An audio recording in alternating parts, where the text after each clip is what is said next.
Thank you. Good afternoon. My name is Michelle Crepeau. I'm the Managing Administrative Law Judge with the Montana Department of Revenue. I have a very small staff, one other hearing examiner and an administrative clerk, and I'm rather new to that position. However, I have been practicing with the Department of Revenue for almost 18 years as their senior property tax attorney. So I spent a lot of times in hearings before the Montana Tax Appeal Board and district courts, and once or twice here at the Supreme Court, which I'm happy to say I did very well. I'd like to talk to you today about the Montana Administrative Procedures Act, and most importantly, the contested case portion of that act. MAPA is really quite broad, and we could spend probably a day and a half talking about all the different parts of it. But the part that's most important to me, and I hope that's important to some or all of you, is the contested case part. So, without anything further, I'd like to let you know that today we're going to be talking about what is a contested case, what type of notice is required, discovery, formal proceedings, informal dispositions, hearing examiners, final agency decisions, and the record. So I'm not going to touch each of the statutes through the contested case section, but I do want to talk kind of broadly about what's required by the primary sections and talk a little bit about what we at the Department of Revenue do. I've also have a couple of case sites for you, but not many of those. So what is a contested case? The law says it's a proceeding before an agency to determine legal rights, duties, and privileges, and it's required by law. It must be made after notice and opportunity for hearing. So that's pretty straightforward. If it's not involving an agency, then it's not within the contested case purview, and so these laws and rules don't apply. Contested cases are generally the default with agency cases that meet that requirement. However, they can be removed by law. So in the case of the Department of Revenue, I hear cases involving property tax, income tax, corporate taxes, all kinds of taxes, and those are, we operate under our Office of Dispute Resolution statutes and rules. Those have been taken out of the MAPA process, and it's possible for other agencies, et cetera, to have their processes removed from MAPA. We also handle liquor matters. The Department of Revenue manages liquor sales and licensing and distribution in the state of Montana. And when a licensee has a challenge to their license, say the department's going to fine them or revoke their license, those cases are heard under MAPA.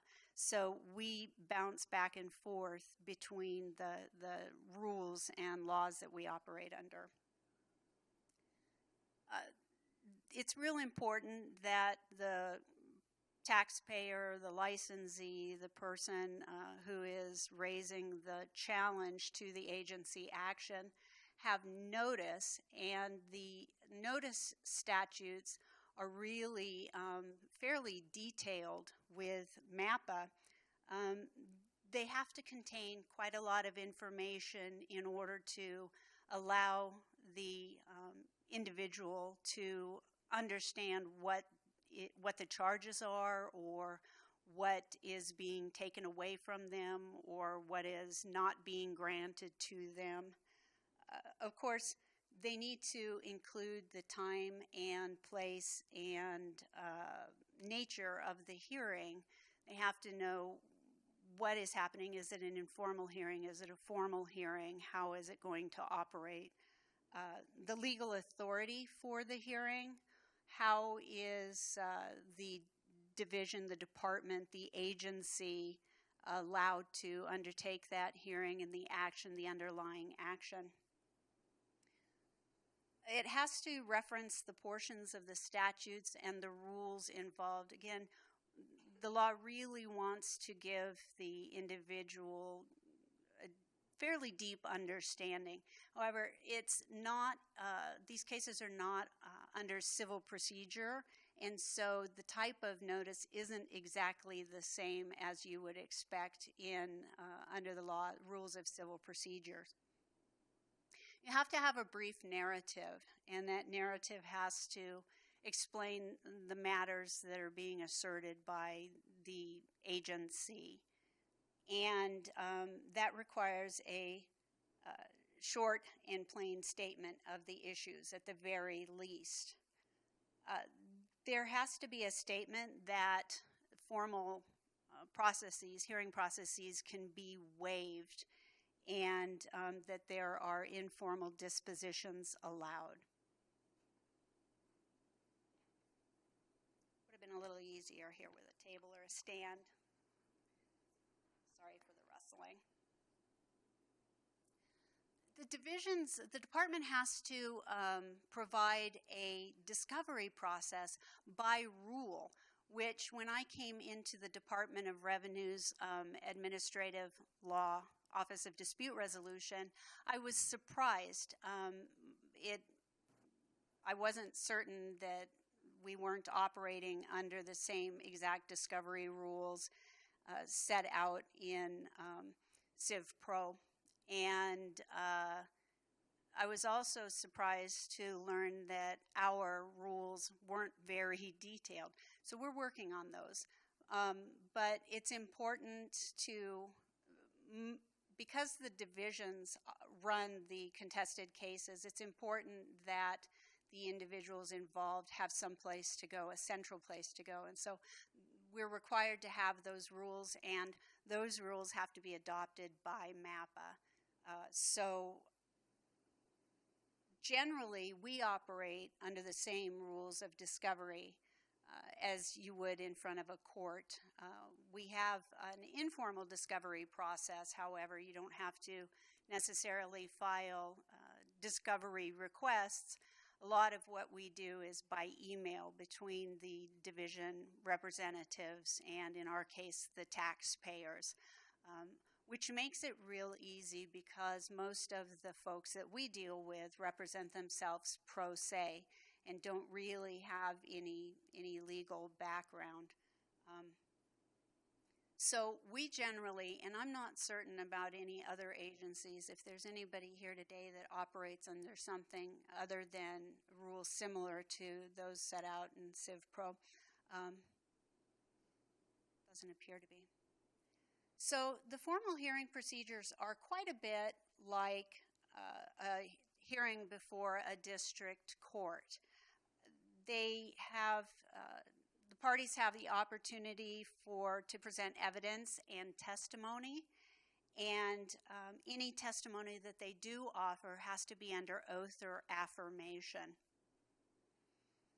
They have the right to cross-examine the opposing witnesses, and they operate under the rules of evidence and common law unless it's being informally adjudicated.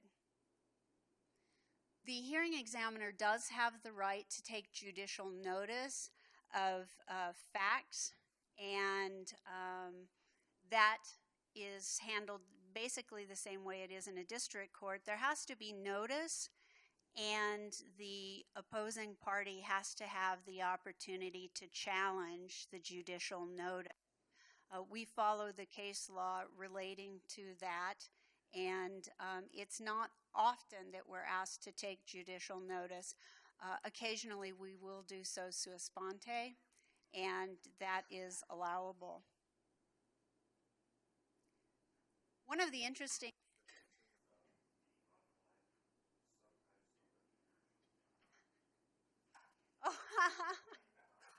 Oh, thank you so much. I appreciate that. Excellent. One of the interesting things is the agency doesn't come into a contested case completely in the dark. We're not having to learn absolutely everything that comes before us as it's coming before us. The law says that the agency may use its expertise, technical competence, and specialized knowledge when evaluating the evidence presented. So I have a fair amount of background in income tax matters, and I have a fair amount of background after more than 17 years with the Department of Revenue, how their legal process works, and I don't have to step away from that. And I can also rely on the department representatives to provide their technical expertise. They don't have to go out and hire an expert witness. In fact, we almost never see that in these contested case hearings. There are times with the department that large corporations are involved, and I don't know how many of you might have corporations or represented individuals appearing in front of you on your contested cases, if in fact that's what you do. However, in the case of the Department of Revenue, there is a statute that allows these large taxpayers to go around the contested case process and go straight to the district court. We stay the case at the Office of Dispute Resolution and let them duke it out at the district courts, and it comes back to us if necessary. There is that opportunity.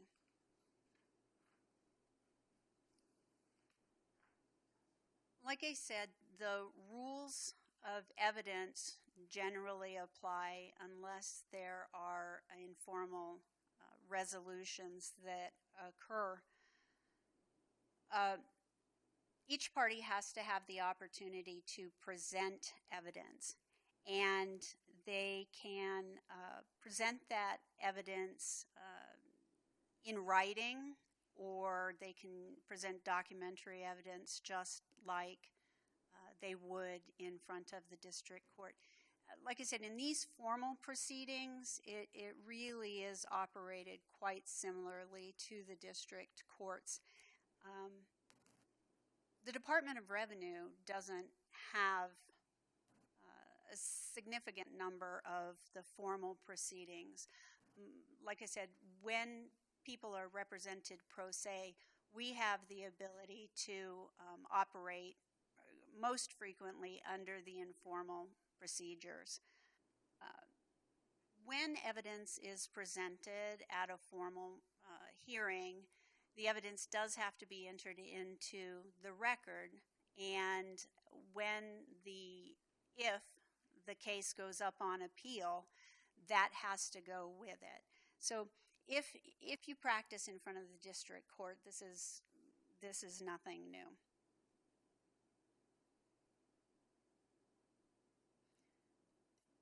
The party can provide the evidence as copies or even just excerpts if the other party has the opportunity to compare those excerpts to the original document.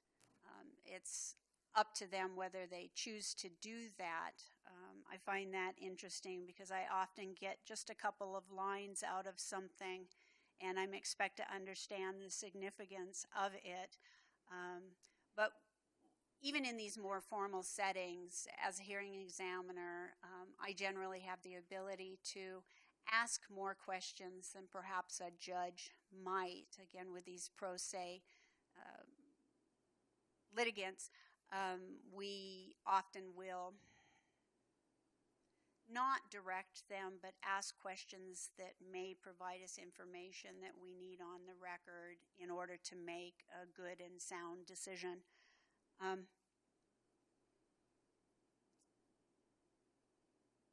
Judicial notice, it has to be of generally recognized technical or scientific facts or facts within the agency's expertise.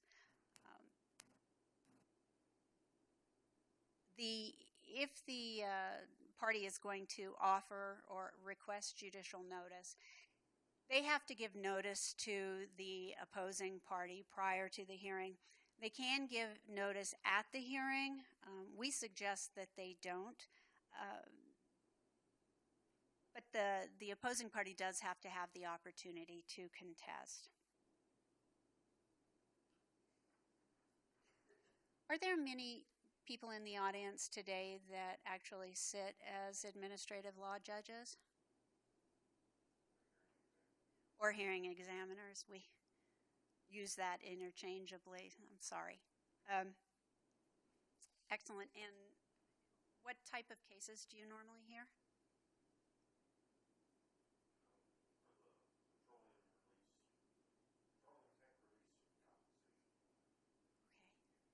And in the back there?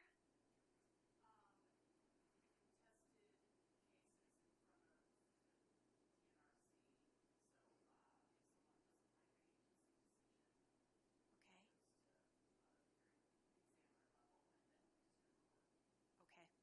Are those generally represented parties?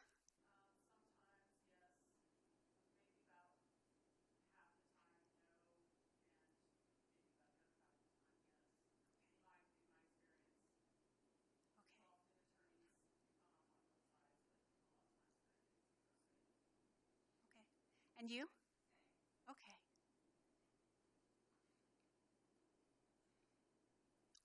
We often settle out cases, especially our liquor licensing and distribution cases. For whatever reason, there is not perhaps as much interaction between the parties prior to it coming before us, my staff, as hearing examiners or administrative law judges. And what we found in many cases is that we need to give them time to continue their informal discussions. And so we will generally set out the cases for at least 30 days before we have an initial conference on it, or to set the hearing date, or to set status conferences, etc. So I'm not certain about other agencies, but we find our ability to stay these cases for periods of time to be very useful, because what ends up happening is there are informal discussions that continue. Perhaps they're going to talk about lowering a fine or changing the basis for department action. We work a lot with violations, things like selling alcohol to intoxicated people, or having a bar open after hours, things like that, not using a license. And a lot of times those are just situations where a licensee wants to protect their right to hearing, the timeliness of their hearing, but that they're not prepared to move forward because they're still undertaking discussions with the department. For us, fully half of our liquor licensing and distribution cases fall out in the settlement process, which is allowed under 2-4-603. If there is money involved, the money has to be submitted into special accounts that are established by statute, and if there are no statutes governing the accounts, the funds go into the general account. And non-monetary settlements also have to go into a special non-monetary account. Now, I haven't read any case law on that, and I'm not certain exactly what a non-monetary account is, but the law does require non-monetary settlements to go into that account.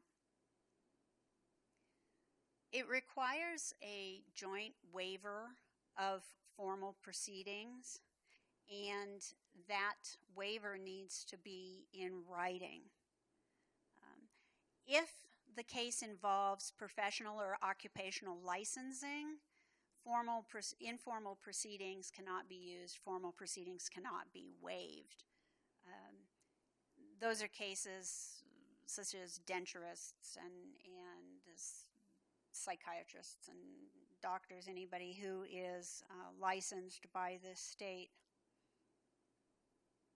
There are processes for direct procedure to the district court. And like I indicated, with our larger tax cases, you might have multi-million-dollar cases about very obscure portions of the law, and the attorneys involved want to be able to write briefs that are more than 5 pages long, which is what we try to limit most cases to.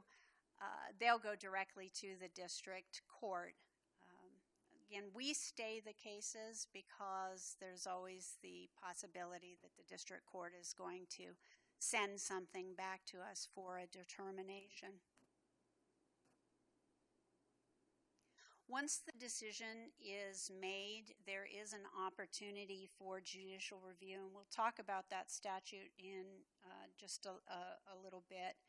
If it's petitioned directly to the district court, there has to be an agreed statement of facts, a statement of the legal issues or contentions, and the court may consider additional information if it believes it's necessary, but generally this is a type of a record review, and the courts will only ask for information that they absolutely find to be necessary. While there can be informal dispositions of cases, there can also be informal hearings. And we operate quite a bit under the informal hearing process. We, again, have many, many pro se individuals, and they don't understand the rules of evidence or common law. So we allow for on-the-record reviews if that's what a taxpayer wants to have happen. They can provide their information in writing. We don't expect briefing per se. We will accept letters that set out the contentions and the information. And we can do that because we do have this opportunity to really informalize the procedures. It allows us to request information from the taxpayer, the opposing party, the licensee, to get to where we need to be, to ask those questions. They can provide, if we object to anything, if there's objections to anything that they're offering, those have to be on the record. And if the objection is overruled, if I'm looking at what they've provided and the opposing party is challenging that, and I overrule that objection, I have to respond to that in writing within 7 days. Now this shouldn't be confused with the exceptions and objections that can be given when, say, the director is the final agency decision maker. We'll talk about those a little bit. These are simply objections to evidence and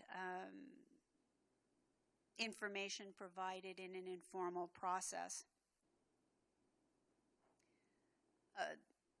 The record has to contain a notice and summary grounds of opposition.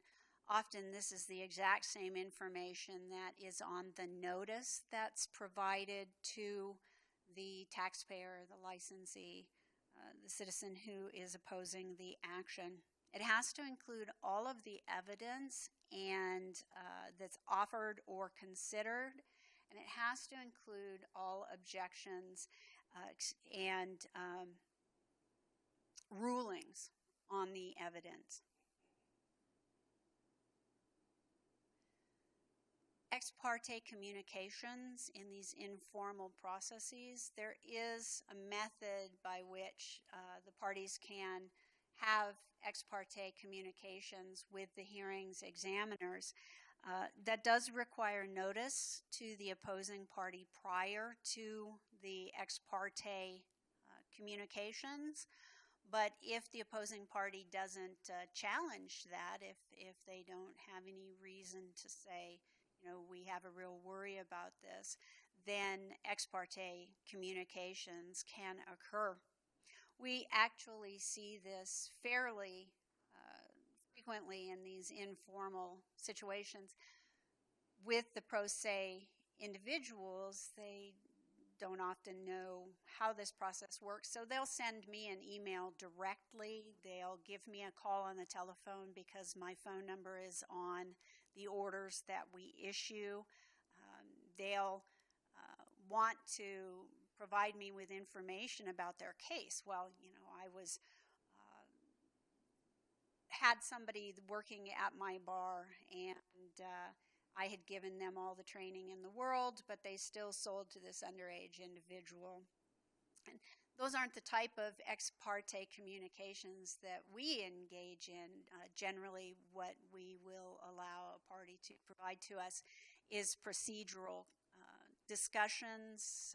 How are we going to do this? Who do we talk to on the other side?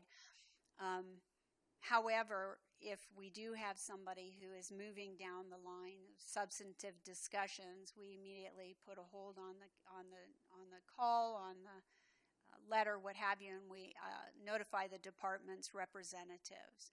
And we say, listen, Joe, taxpayer, wants to provide us with this information, wants to copy us with these things that they're asking of you, wants to tell us how awful you're being and how you won't provide them with the information. Can we have these discussions? Do you want to be involved in these discussions? Now, I've never had a significant ex parte discussion where the department's representatives did not want to be involved.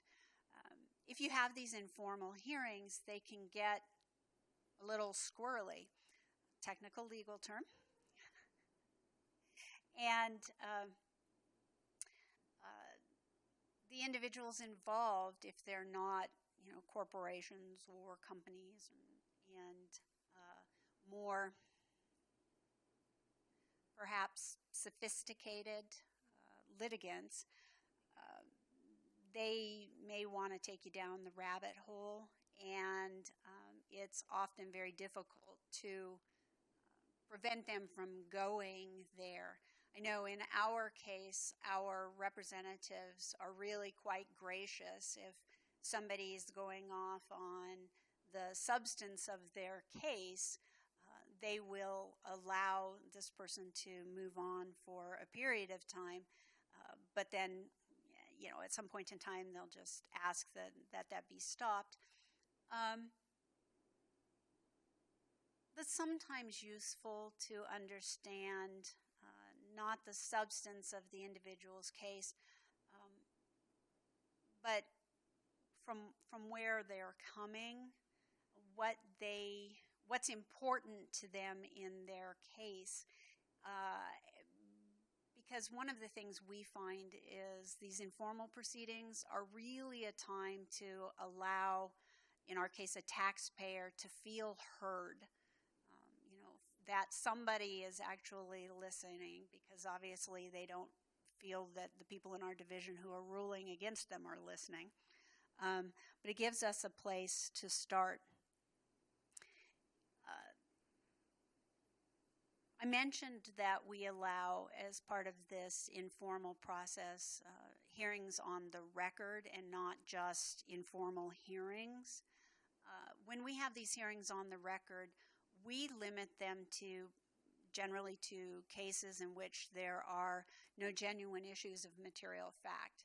If we are trying to argue in writing with a pro se taxpayer facts that are at issue, then we find that these on-the-record hearings just can't proceed orderly.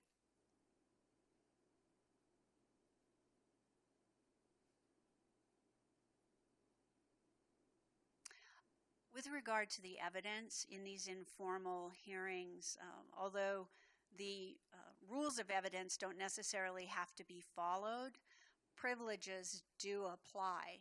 So if there is some work product privilege, or if there is an attorney involved and you're proceeding under these informal processes, the attorney-client privilege applies, even though the rest of the evidentiary rules may not.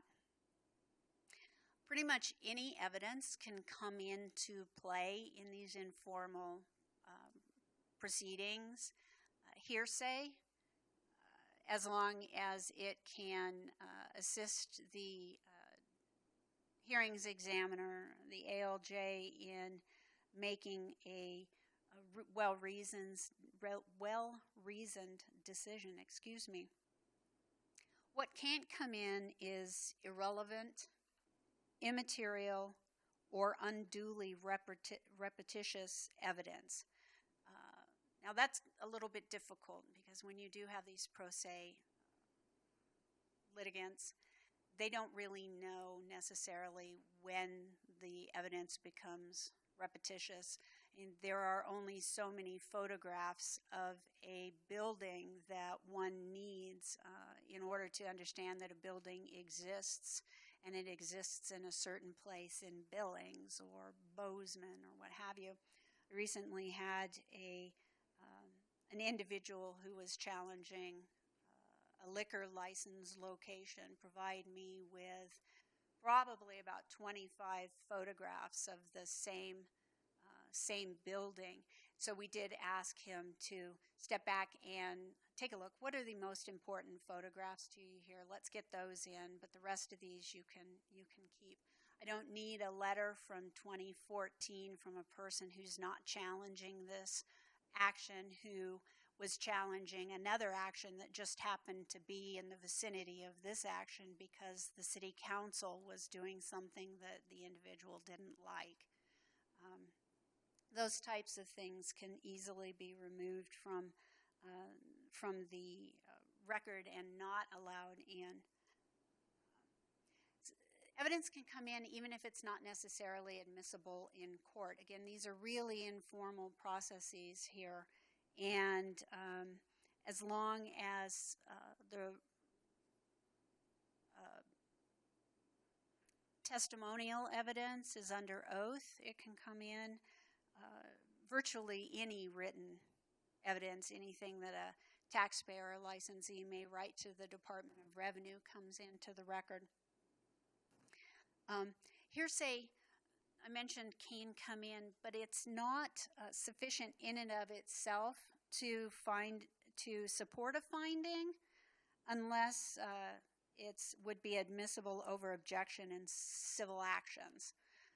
So I can't, as a hearing examiner, rely solely on that hearsay evidence, but I can consider it along with everything else.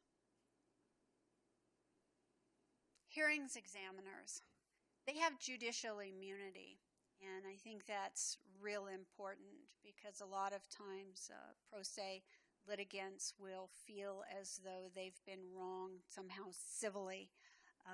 I've had more than a few of them be quite upset with me and my decisions, and I've been told, I'm going to take you to court on this. Well, that's fine. You can appeal my decision. I don't have any problem with that. Here's your method of doing that. You either go to the Montana Tax Appeal Board or you go up to the district court. But I myself can't be sued for wronging you. And this is because hearings examiners have real similar functions to district court judges. We have to have the independence to make our decisions based on our understanding of the facts and the law. So much like a district court judge, we have those types of that type of immunity. And a case relating to that is Steele v. McGregor, which can be located at 1998 MT 85 or 288 Mont 238.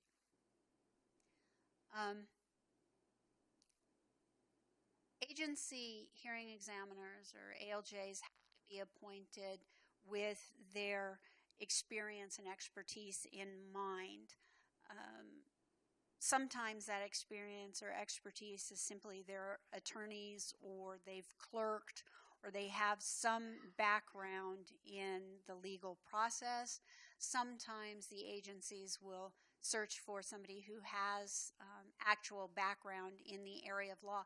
Now, I don't have a lot of background in income taxes or corporate taxes. However, I did spend quite a number of years as the Department of Revenue's liquor attorney. And I was one of the people who had to tell folks at the department no, they couldn't keep that bottle in their desk. Didn't go over well. Agency legal services can be requested to handle the cases for the division or the department. Occasionally, we will have a case that is really beyond pretty much anybody's expertise in the Department of Revenue, and there may be somebody with agency legal services who has more background in that. That doesn't happen often for us, and I would imagine because most agencies appoint hearing examiners that do have that background, it doesn't happen in many. But some agencies don't have hearings examiners or ALJs, and so in those cases they really need to rely on agency legal services or other agencies. Now, that's something I didn't realize, that an agency can go to another agency and solicit one of their hearings examiners to assist them in hearing their cases. Parties to the litigation, the hearing examiner theirself or the agency can disqualify a hearing examiner. This happens for us in cases where one of our hearing examiners handles our mediation. In most cases, any of the cases in front of the department, Office of Dispute Resolution, if both parties have some ability to move from their standpoint, we do allow mediation by law. And if I, as a hearing examiner, have been assigned to the mediation, it's not fair to the parties that I also handle the litigation. So at the point in time they decide to continue with the litigation, I automatically disqualify myself, and the hearing examiner that works with me will take on those cases.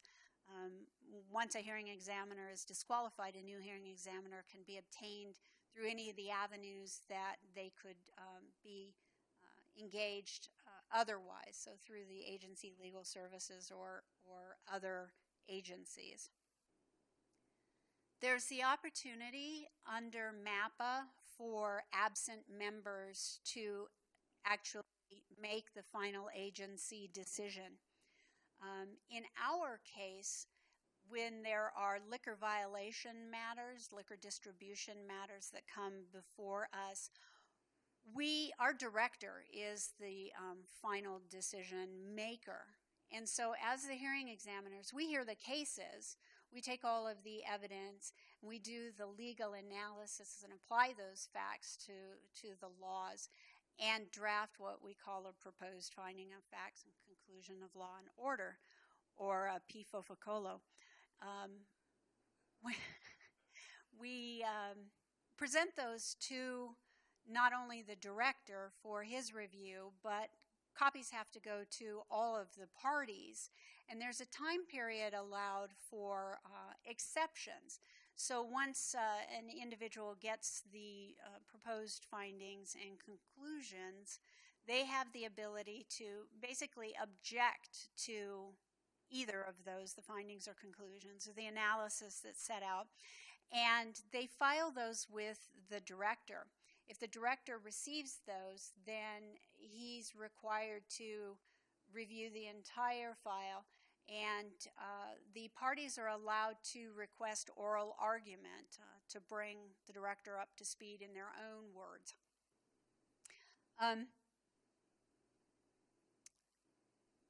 Once the director makes a determination, or the final decision maker makes a determination on the proposed findings and conclusions, then that comes back to the hearing examiner, and the hearing examiner makes whatever alterations the fact finder has requested in our case, and then that revised draft is provided to the director for his or her approval, and that's issued as the final agency decision. Until that occurs, appeal rights don't engage. A final agency decision maker, if an absent member under this statute makes the determination, they can adopt, reject, or modify a conclusion of law and an interpretation of administrative rules. They can only reject or modify findings after they've had a thorough review of the entire record, and then they have to state particularly in their order that the findings were not based on competent, substantial evidence, or that the proceedings did not comply with law. So they do have to, because they haven't been the finder of fact, they do have to make sure that everybody involved understands why, and they're limited to those two reasons. They can accept or reduce penalties, and they can only increase them after they've indicated in their in their analysis that they have reviewed the entire file. I had a situation recently where I replaced a hearing examiner, and that hearing examiner is not available to render the decision based on their hearing. And in those cases, you have to get written approval from both parties for another hearing examiner to rule on the case. And there has to be an agreement that the demeanor of the witnesses are considered immaterial by all parties. With our cases, if that's not agreed upon and a certain timeline passes, then the remedy is to go straight to an appeal before either the Montana Tax Appeal Board or the district court. Final agency decisions have to include findings of facts and conclusions of law. They have to consider an order. In many cases, there's also a discussion of some sort applying those facts to the law. However, that's not necessarily required. If you have very clear, detailed findings and conclusions, I have seen cases where the order simply is based on the information set out above. The result is X.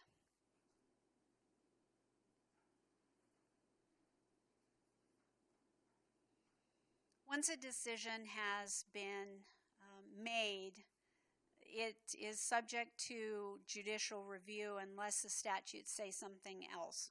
So in our case, some go to the Montana Tax Appeal Board, others go up to the district court.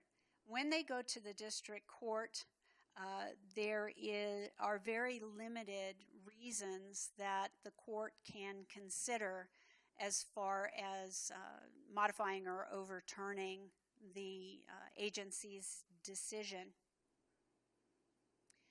The court has to be where the individual resides or the agency is located. In our case, most petitions for judicial review go in front of the courts where the taxpayer is located, so they don't have to travel.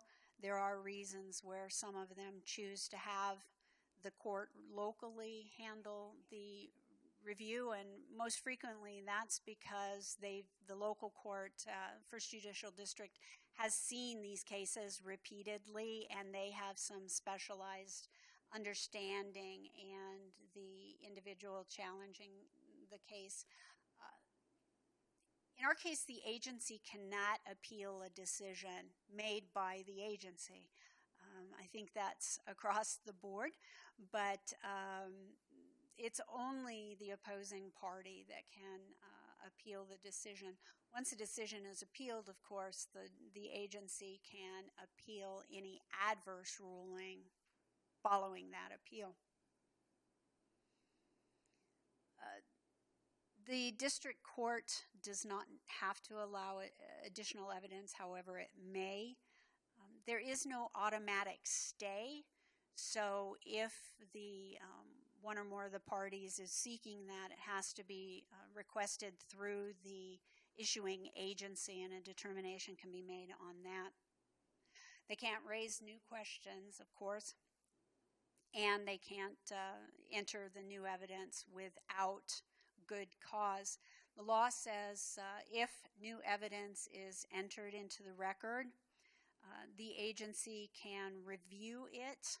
The district court can have the agency review it, and if they are allowed to review it, the agency can revise its own findings and decisions before the district court gets to them. The standards for judicial review, first and foremost, it's on the record. There is no new hearing. The finder of fact, the agency hearing examiner, as a finder of fact, is not their findings with regard to credibility aren't challengeable, can't be challenged, and the court can, however, allow for oral arguments, and I see this a lot in the work that we do in order for the court to better understand the process that went on below, because most of them don't have subject matter expertise. They will allow or require oral argument.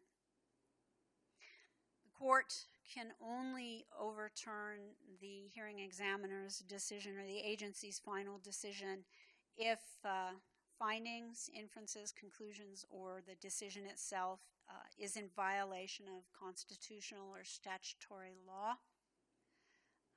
If it's in excess of the statutory authority of the agency, if it's made upon unlawful procedure, if it's clearly erroneous in view of the reliable, probative, and substantial evidence on the record as a whole. That's really one of the primary standards for review, is the fact that it's clearly erroneous. It can also be overturned if the decision is arbitrary and capricious, or it's characterized by an abuse of discretion or clearly unwarranted. That review has kind of grown. The court applies more and more analysis to it, so it's not only if it's arbitrary and capricious. Then they look at, did the agency misapprehend the weight of the evidence, or if we simply were wrong, which is a kind of a crazy catch-all phrase that we've had to deal with a number of times. You're just wrong. And then finally, if the findings upon the essential issues of the case were not made, although requested, the hearing examiner doesn't have to make a finding with regard to every finding that was requested, but they do have to include in their analysis a nod to those. If they address the issue that the finding was related to, and there's a reasonable analysis, then the court won't require a finding on every single requested finding. Those can be quite lengthy, quite a number of those, depending on the case, when perhaps a much smaller number of findings is necessary to get to the essential issue.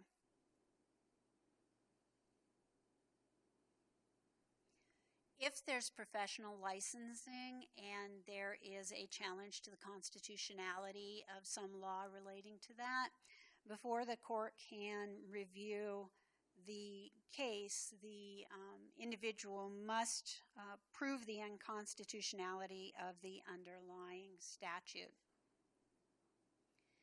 In most cases, following petition for judicial review, if the court does not send the matter back to the agency, of course, there's a 60-day time period for appeal to the Supreme Court after the entry of the judgment. And in that case, again, there is no automatic stay unless it's an appeal from the district court's reversal or modification of an agency decision, and the decision is stayed pending the outcome of the Supreme Court appeal. So that's a real broad overview of the contested case process. I'm sure it's fascinated every one of you sitting in here today. It really is an interesting area of law under which to operate, and we find every day that there are things as an agency we could be doing better to provide more information to actually implement these laws as thoroughly as possible. When we continue to work on those, what we're finding is that means we have a lot of rules. Are there any questions today about any of that? No. Yes?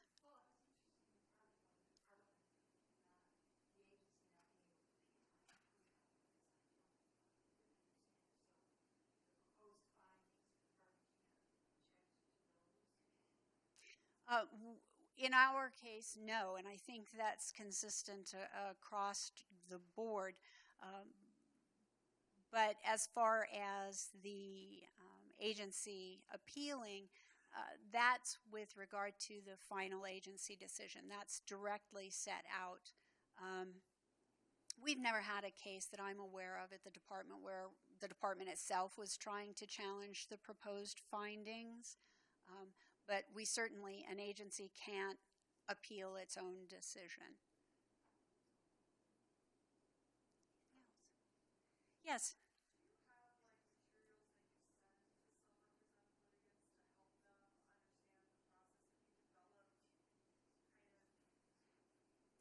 The law. We do have some information on our website available to help them understand what the process is. There are also rules, and we try to identify those for them when they are filing their appeals. We point them to as much information as we can. As we're operating within the hearing, we often will send them a letter if, say, the department files a motion to X. We have form letters that say a motion to X is, and this is what the department is trying to do with that thing, and here are some steps you can take. Those aren't required, but we do find that it helps keep the hearings on track and really allow the litigant to understand the process. Yes?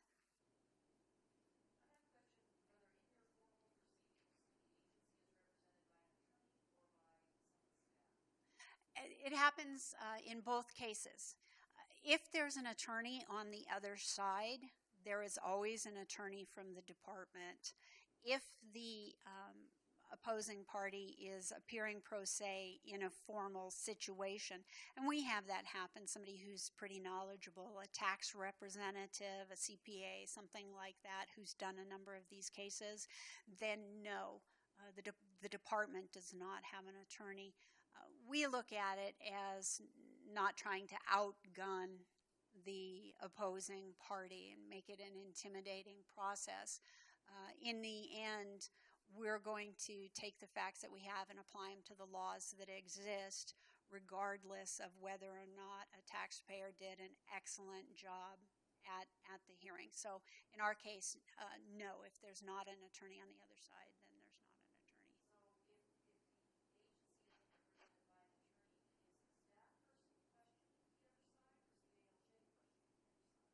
little bit of both. In our case, the representatives are generally the individuals who made the determination or somebody from their work group, and they will ask questions.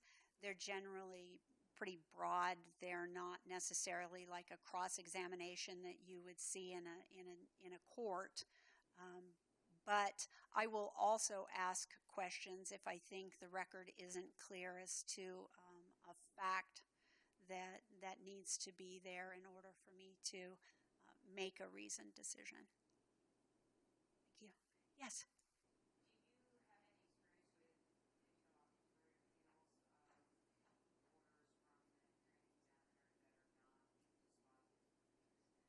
I absolutely have not. I know that they occur, but in the time period that we've been operating, I can't think of a single time. And we've had our prior hearing examiner was seated for over 30 years. Sorry. Is there a question in the back? No. Oh, okay, thank you. Anything else? Well, it's getting to be about that time, I believe. And okay, well, I appreciate being asked to speak here today. I hope that it was reasonably interesting for any of you. I am available from the Department of Revenue, and I am on the state's email and telephone directory. So please feel free to shoot me any information if you want to sit and have a cup of coffee sometime. I'm always down for that. Thank you.